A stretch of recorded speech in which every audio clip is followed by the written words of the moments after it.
Boa noite a quem ainda não cumprimentei. Inicialmente, eu quero dizer do prazer muito grande de estar aqui, né?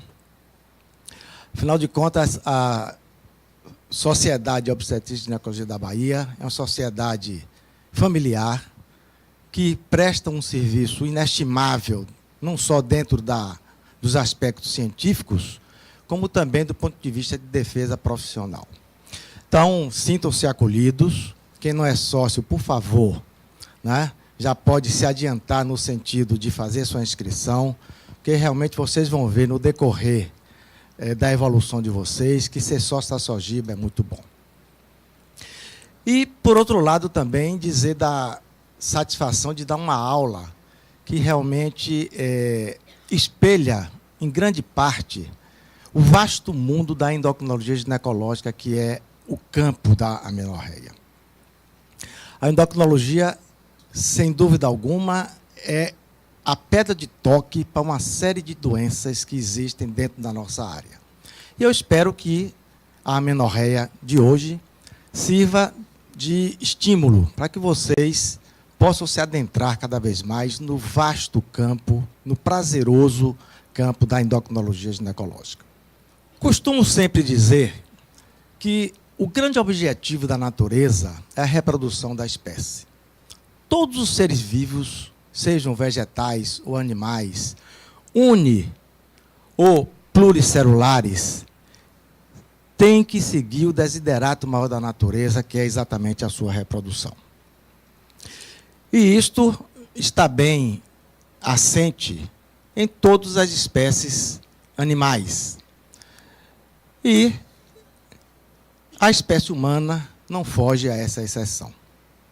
E é por isso que, diante de um atraso menstrual, a mulher começa a se indagar a respeito de uma série de situações. O que é que está acontecendo comigo?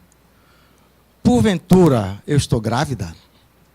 Ou tenho uma doença séria que está interferindo no meu ciclo menstrual e que pode ter uma gravidade maior do que eu imagino?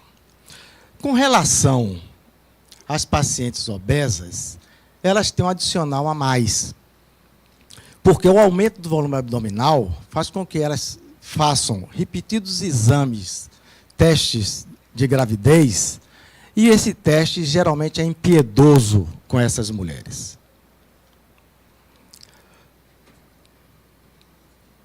Uma outra coisa a chamar a atenção para o conceito de amenorreia. A amenorreia, classicamente, ela é definida como um atraso menstrual de pelo menos 3 ciclos e também, classicamente, ela é subdividida em 2 grandes grupos. O grupo da amenorreia primária e da secundária. Primária reflete aquela mulher que nunca menstruou, ou seja, não teve menarca, e secundária é aquela que teve pelo menos um episódio menstrual e que não menstrua há 3 meses, pelo menos.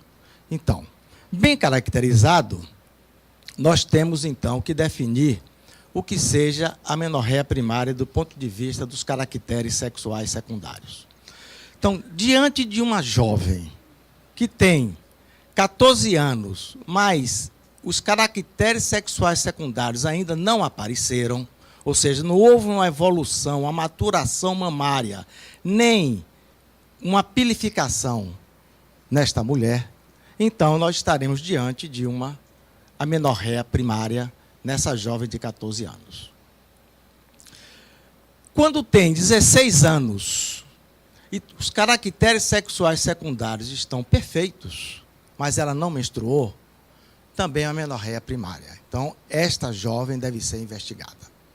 E vejam vocês, do ponto de vista das mamas, distribuição de pelos, dos quadris, a conformação, a distribuição de gordura, vê-se logo que essa jovem tem um eixo hipotálamo hipófise ovariano perfeito. Então, nós temos já que antever que provavelmente ela deva ter um defeito anatômico impeditivo ao escoamento do fluxo menstrual. A amenorreia é importante ainda que nós caracterizemos o que se chama de caracteres sexuais. sejam eles primários ou secundários. Os caracteres sexuais primários nada mais são do que os órgãos genitais internos e externos. E, em contrapartida, os secundários são aqueles inerentes ao desenvolvimento das mamas, distribuição dos pelos, o alargamento da bacia e a menstruação. Então, esses são os principais que estão implicitados no desenvolvimento normal de toda e qualquer mulher. Isso a gente vê muito bem na natureza. O dimorfismo sexual na natureza também segue os mesmos passos. Então, existem características que são distintas da fêmea e do macho e que exatamente nota-se o dimorfismo sexual inerente a cada sexo. Não se pode aprender, nem esclarecer, nem ter conhecimento de várias doenças, inclusive a menorreia, tipo síndrome de ovário policísticos, endometriose, infertilidade conjugal, sem que nós não tenhamos um conhecimento pleno do eixo hipotálamo, hipófise, ovário.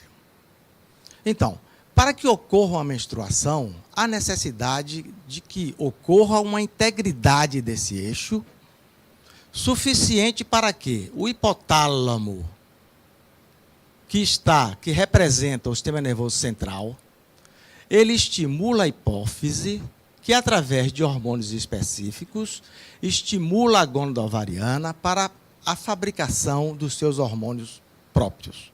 Esses hormônios, em níveis suficientes na corrente sanguínea, eles irão estimular o endométrio e, uma vez não ocorrendo uma gravidez, tudo aquilo que foi preparado para uma gestação, consequentemente uma nidação, isso é descamado. Então, a mulher sangra sob forma de menstruação. Por ilação, já que nós, daqui a pouco, iremos falar dos defeitos anatômicos, é importante que se tenha conhecimento de que o útero, ademais das tubas e dos 2/3 superiores da vagina, ele é oriundo dos chamados dutos de Miller, ou paramesonéfricos. Eles coexistem em determinados momentos da vida intrauterina. E, ao redor da 7ª, 8ª semana, já começa a haver uma definição do sexo chamado gonadal, em que um dos dutos terá que evoluir para que o outro predomine. E, por incrível que pareça, no sexo feminino, não é o ovário que comanda isso. É exatamente a presença ou a ausência de testosterona. Que, uma vez ausente esse hormônio, dá lugar a que o duto de Wolff evolua e os dutos de Miller, eles permaneçam, eles prevaleçam. E aí, então, as tubas serão formadas, consequentemente o útero e os 2/3 superiores de vagina, já que o terço inferior de vagina ele é decorrente do seio urogenital. Então, nós vamos ver aqui algumas síndromes adiante e tem uma ilação muito estreita com isso que foi mostrado agora. A menorreia primária. Então, é aquela jovem que chegou aos 14 anos e não tem nenhuma característica sexual feminina. Não houve desenvolvimento de mamas, não houve aparecimento de pelos, não teve alargamento de bacia, ela não menstruou, evidentemente, ou tem os caracteres sexuais secundários de 16 anos e ainda não menstruou. Então, ambas devem ser investigadas. Do ponto de vista prático e clínico, evidentemente, investigar a menorreia primária é muito mais difícil, leva-se mais tempo do que a menorreia secundária. Porque a secundária já provou, em algum momento que menstruou, de que ela teve ou tem um eixo hipotálamo hipófise ovariano íntegro e ela tem um trato genital pérvio para o escoamento do sangue menstrual. Então é muito mais fácil. A primária a gente tem que começar do primeiro degrau, começar do zero. E é por isso que demanda mais tempo e, às vezes, exames complementares de maiores montas. A anamnese é fundamental para que nós tenhamos uma pista de onde o diagnóstico, ou possíveis diagnósticos estão implicados. E para que nós possamos também concluir através dos exames complementares. Então,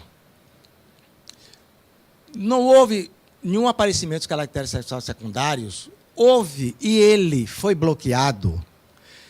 Existe uma dor cíclica, como se fosse mensal nesta mulher, que a gente possa imaginar que ela menstrua, mas tem um bloqueio ao escoamento do sangue menstrual.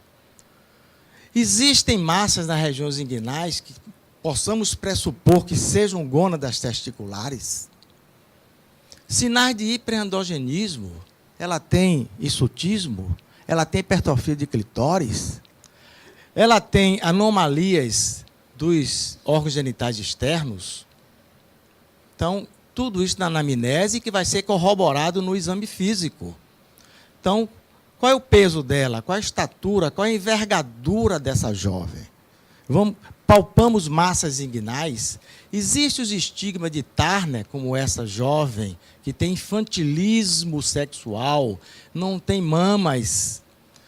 E os órgãos genitais interno e externo, como eles são.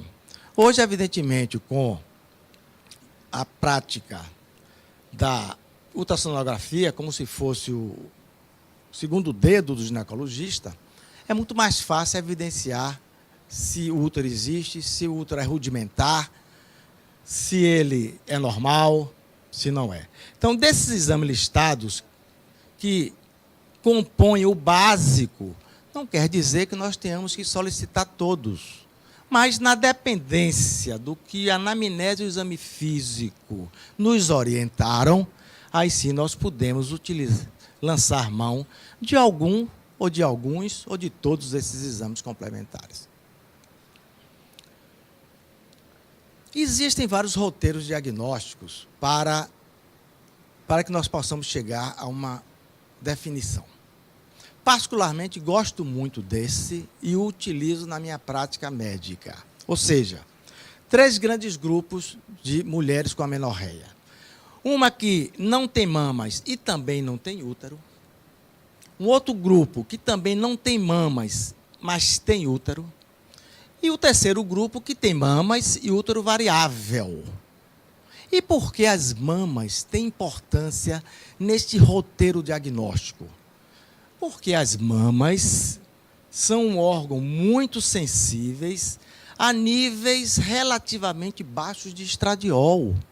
Com níveis mínimos de 50 picogramos por ml, já existe estimulação suficiente das mamas. Então, se essa jovem não tem mamas, nós podemos já adiantar de que, do ponto de vista endócrino, ela tem uma hipoprodução estrogênica. Ou o ovário é ineficiente, ou ele não está doente, ele é íntegro, mas não está recebendo o estímulo hipotalâmico e hipofisário necessário para a produção dos seus esteroides.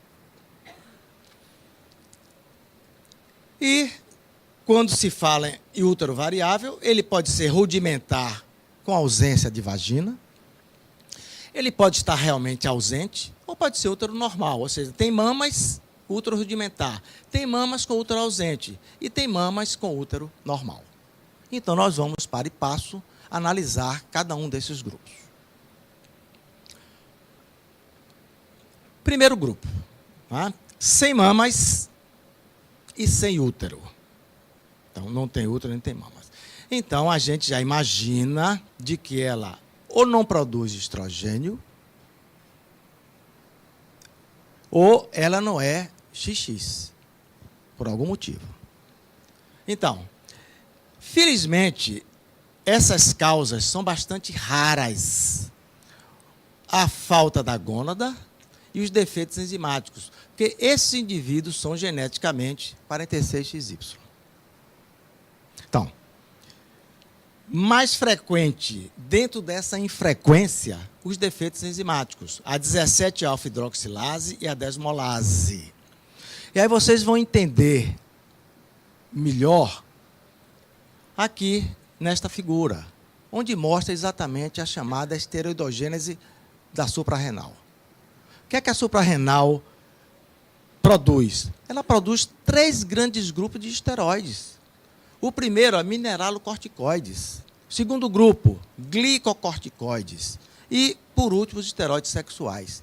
E por que ela tem essa pluralidade de fabricação de esteroides, de forma geral? Porque ela tem uma série de enzimas que são necessárias para o metabolismo entre as diversas substâncias. E se essas enzimas inexistem, evidentemente que o metabolismo vai ser prejudicado. Então, não vai haver formação, melhor, metabolismo da pregnenolona para a 17-hidroxipregnenolona. A 17-hidroxilase inexistindo, a progesterona não se transforma em 17-hidroxi. Então, essas vias são alteradas com detrimento da produção desses esteroides. É exatamente o que ocorre com essa síndrome anterior. E por ilação, né? Uma coisa que, às vezes, os residentes até questionam, né? É a chamada hiperplasia adrenal congênita, cujo defeito está aqui, ó, da 21-hidroxilase. Então, intraútero, a menina nasceu sem a 21-hidroxilase. E o cortisol, para todos nós, é fundamental. É vida, cortisol. Como não tem a 21-hidroxilase, não há formação de cortisol. O que é que acontece? O organismo tenta compensar, aumentando a produção do ACTH, hormônio adrenocorticotrófico. Então, estimula a suprarrenal.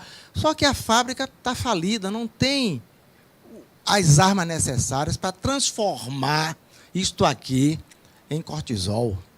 Aí, então, a glândula suprarrenal se hiperplasia. Hiperplasia adrenal congênita. E, se realmente a síndrome é completa, esses meninos, essas meninas, quando nascem, habitualmente, se o diagnóstico não for feito logo, morrem. Exatamente por um distúrbio hidrossalino, motivado pela falta de cortisol e outros hormônios importantes da vida. Existe uma variante, né, que é a chamada hiperplasia adrenal congênita de forma tardia, que é responsável, inclusive, por puberdade precoce. Aí é outra história. Neste caso, em apreço, não tem mamas, mas tem útero. Tem útero. Então, onde é que está o defeito? O defeito é ovariano, não está produzindo o estradiol? Ou a gônada está normal e o defeito é alto? O que é que nós fazemos? Dosa-se o FSH. Aqui. Se ele estiver alto, é porque o organismo está tentando compensar uma deficiência da fábrica, que é o ovário, não está produzindo estradiol. Então, o FSH aumenta, como acontece no climatério. FSH alto, estradiol baixo, a mesma coisa. Qual é a possibilidade diagnóstica? Aqui, genesia gonadal. O que é que a gente faz? Genesia gonadal. O que é que a gente faz? Cromatina sexual ou um cariótipo. O cariótipo vai mostrar a ausência de um dos cromossomas sexuais. Por isso que esses indivíduos são chamados de 45X ou 45X0. O zero aí entra mas é 45X, porque aí não existe o segundo cromossoma do par chamado sexual. E o FSH baixo. Bom, se ele está baixo, é porque ou a hipófise não está produzindo gonadotrofinas, ou a hipófise é íntegra, não está doente, não está tendo estímulo lá de cima do hipotálamo. Aí faz-se o teste do GNRH. Se nós estamos oferecendo para aquela mulher o GNRH e o teste é negativo, ou seja, não houve modificação, é porque a hipófise é que está doente, ela precisa de ajuda. Mas se o teste foi positivo, ou seja, houve realmente uma resposta, é porque a doença, né, está no hipotálamo. Por alguma causa, ele não está produzindo de forma adequada, né, o GNRH. Com mamas e útero variável. Então, útero rudimentar e ausência de vagina. Está aqui. Útero rudimentar. Então, essa paciente tem mamas. Então, ela tem uma gônada funcionante, que está produzindo estradiol, que estimulou as mamas. Ela não tem menstruação porque o útero dela é rudimentar. É um útero que não responde aos estímulos dos esteroides sexuais. Então, neste caso, em apreço, ainda mais diante de uma vagina em fundo cego, nós estaremos diante, né? Está aqui uma laparoscopia mostrando o útero rudimentar.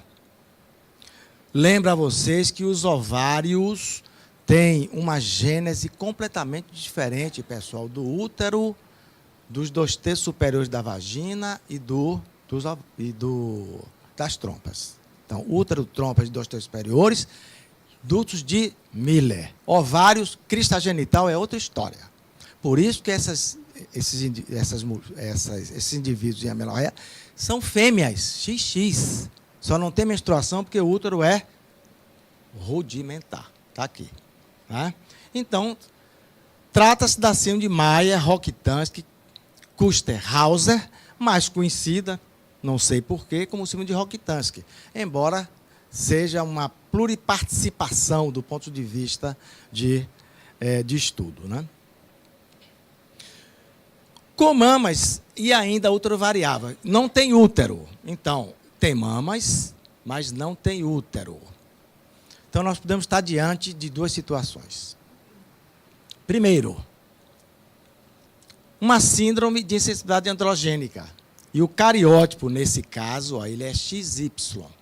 Que pode ser completa, está aqui, chamada síndrome de Morris. É uma Miss. Pode disputar Miss em qualquer lugar e vai ganhar. Ou aquela incompleta. Ou seja, o receptor para o androgênio, aqui, ó, inexiste. Então, tem testosterona normal? Tem. Tem testículo. Testículo produz androgênios. Só que ele não tem como agir porque o receptor inexiste. Então, não há transformação daquela 5-alfa-redutase, né? Testosterona, 5-alfa-redutase em dihidrotestosterona, porque não existe isso aí. Então, essa via metabólica inexiste. E inexistindo, né,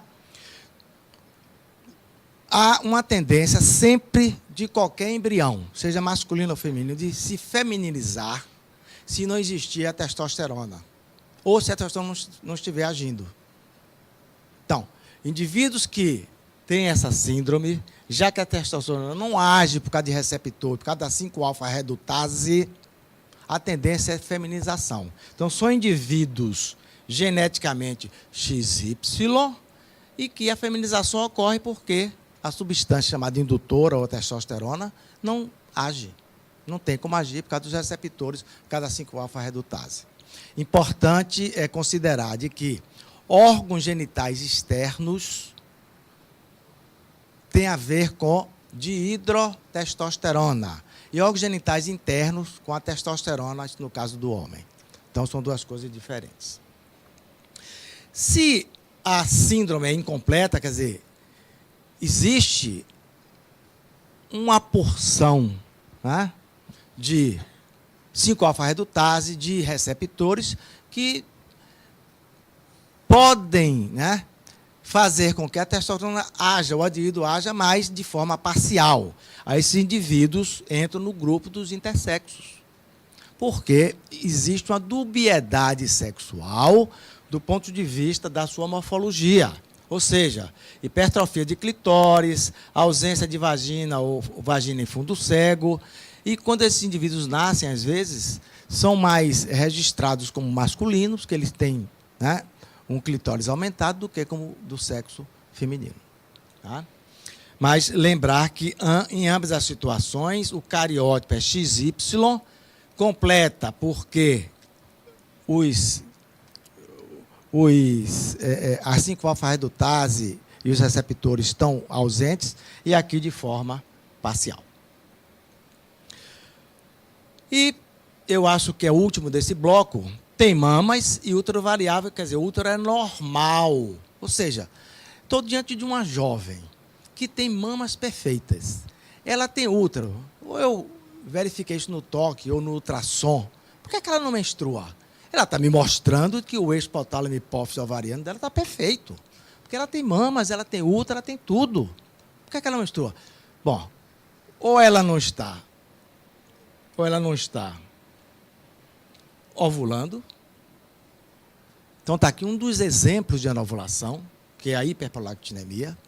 Ou ela está menstruando, mas existe um obstáculo ao escoamento desse fluxo menstrual. Aqui ela pode ter um septo transverso e aqui um ímen hiperfurado. E aqui basta, né, um exame ginecológico bem feito e chega-se à conclusão, não precisa pedir mais nada, cariótipo, nada. Entendeu? Então, olhou, é um septo. Acabou o problema. Ela tem mamas, o ultrassom mostrou que ela tem útero, eu fiz um toque retal e o ímen perfurado, acabou. Mas, pasmem, né? De vez em quando a gente recebe esses casos aqui, que o indivíduo se contenta apenas, não examina, pede ultrassom achando que o ultrassom vai resolver tudo. E não é assim.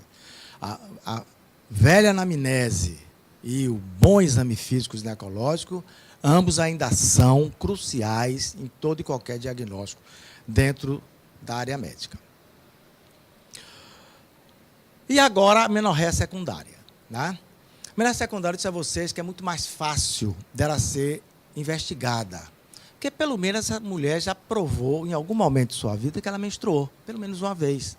Mostrou que o eixo hipotálamo hipófise dela funcionou naquele momento, que ela tem uma via de escoamento do fluxo menstrual que foi perfeita. E onde é que está esse defeito dela? Pode estar em qualquer segmento responsável pelo episódio menstrual. Hipotálamo, pode ser hipófise, pode ser ovário ou pode ser no útero. Então vamos, através da anamnese, investigar. Então, o que é importante na anamnese para uma mulher que tem a menorreia secundária? Claro, primeiro que tudo, afastar a gravidez. Tá? Então, o teste de gravidez se impõe. Segundo, ciclos menstruais dela anteriormente. Como era o padrão menstrual? Coisa que às vezes a gente esquece. Seu padrão, bom, eu sempre menstruei a cada 26 dias, esse é o padrão dela. Ou então eu menstruava a cada 40 dias. Já não está regular. Eu menstruava a cada 60 e bruscamente deixei de menstruar. Usa alguma medicação? Importantíssimo, não se pode esquecer. Por que medicação? Porque várias medicações interferem no eixo hipotálamo hipófise, fazendo com que haja aumento de alguns opioides e também da prolactina. E a prolactina, sabidamente, ela é antigonadotrópica. Qual é o estilo de vida dessa mulher? Ela é muito estressada, ela teve algum episódio recente, um trauma emocional, ela perdeu um ente querido, ela teve um diagnóstico que ela está com câncer, ela não veio para a palestra de amenorreia. Então, alguma coisa, né, que traumatizou e foi lá para o hipotálamo hipófise. E aí ficou aquele bloqueio. E é muito fácil bloqueios hipotalâmicos hipofisários na mulher. Muito fácil. Tá? A gente vê muito comumente isso, né, nas chamadas tensões pré-menstruais, que oscilam ao sabor das ocorrências na vida da mulher. Então, ela vai fazer um concurso, ela vai fazer uma prova, ela está com alguém doente na família, pode se exacerbar a tensão pré-menstrual. Ela está em Paris, as coisas somem, né? Então, é uma coisa curiosa. Então, a anamnese a gente tem que pesquisar tudo, né? Houve alguma cirurgia incidente no útero? Uma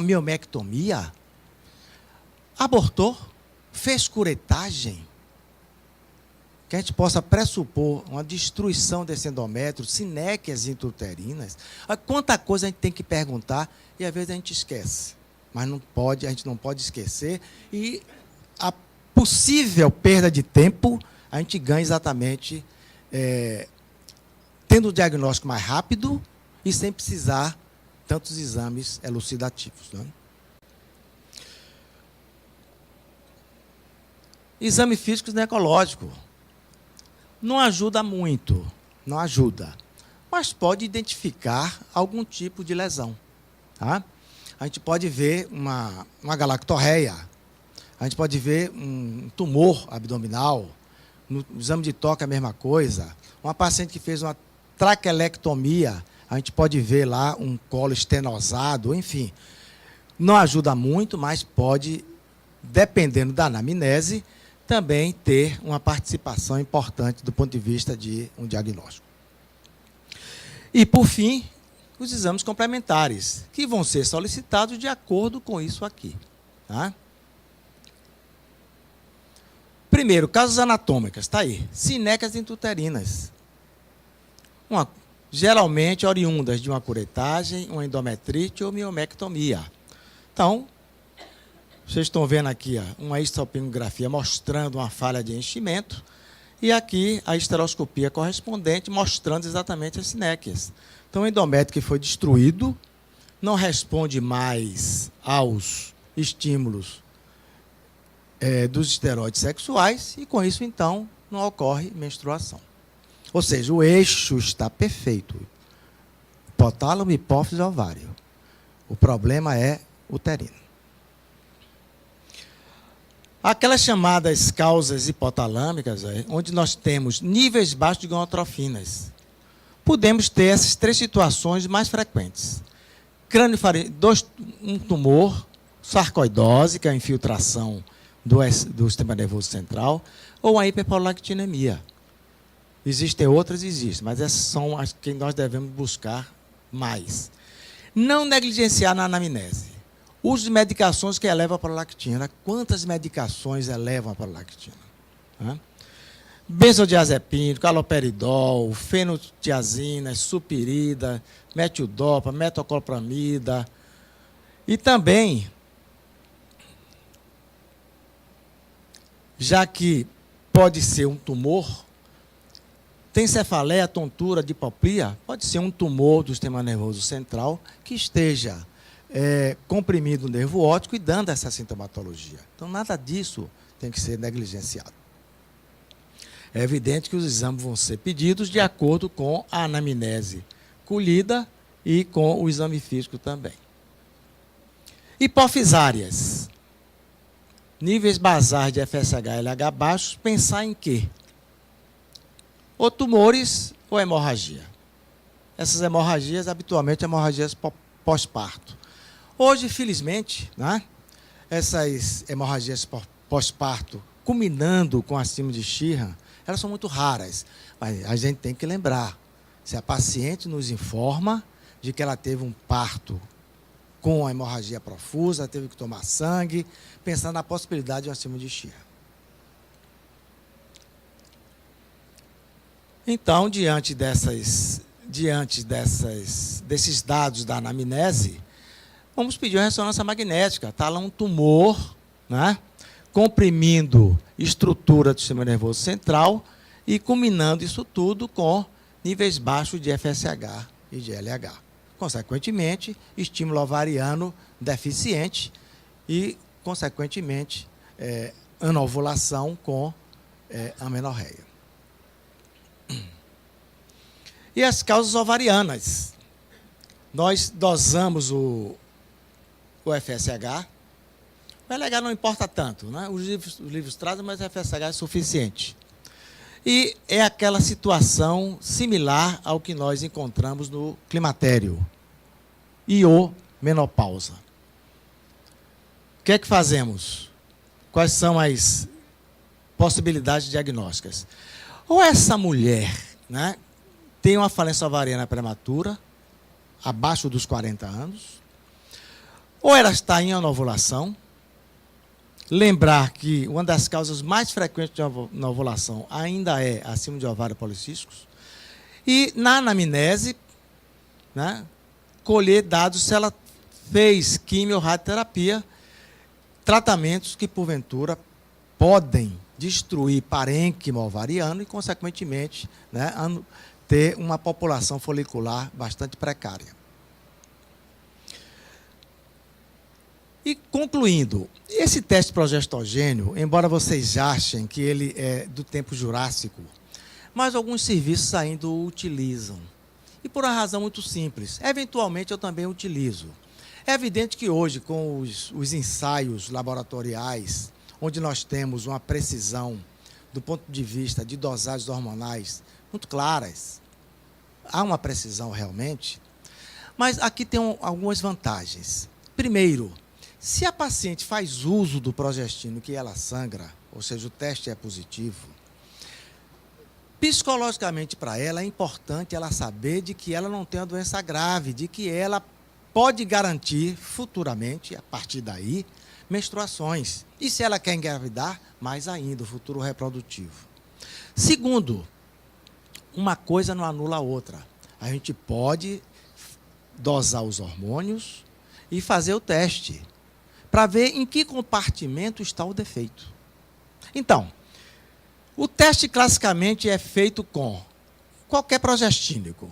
O teste clássico sempre foi feito com a medroxprogesterona, acetamidroxprogesterona. Nessa dose de 10 mg, um mínimo de 7 dias, que é o tempo suficiente para que, se o endométrio sofreu ação estrogênica, ou então ação proliferativa, ele pode agora, sobre a ação progestínica, sofrer as transformações que ele sempre teve ao longo dos ciclos menstruais normais, se transformar em diproliferativo em secretor. Então, mínimo de 7 dias. Uma vez findo esse período, aguarda-se. 2, 6, 7 dias, não importa. O teste pode positivar até com mais de 7 dias. Se ele positiva, claríssimo está de que nós demos a arma para esse organismo, que era exatamente o progestínico, leia-se progesterona. Ela tem tudo, só não tem progesterona. Conclusão, ciclo anovulatório. É isso que a paciente tem, ciclo anovulatório. Então, um teste simples, barato e que dá já uma ideia do compartimento que está atrelado à amenorreia. Se o teste é negativo, então, nós demos um progestínico e não menstruou, então ela não está produzindo também, ou pelo menos em níveis satisfatórios, de estradiol. Onde é que está o problema? É lá em cima, hipotálamo, hipófise, ou é ovário? E aí, então, abre-se um leque de investigação, dosando primeiro FSH.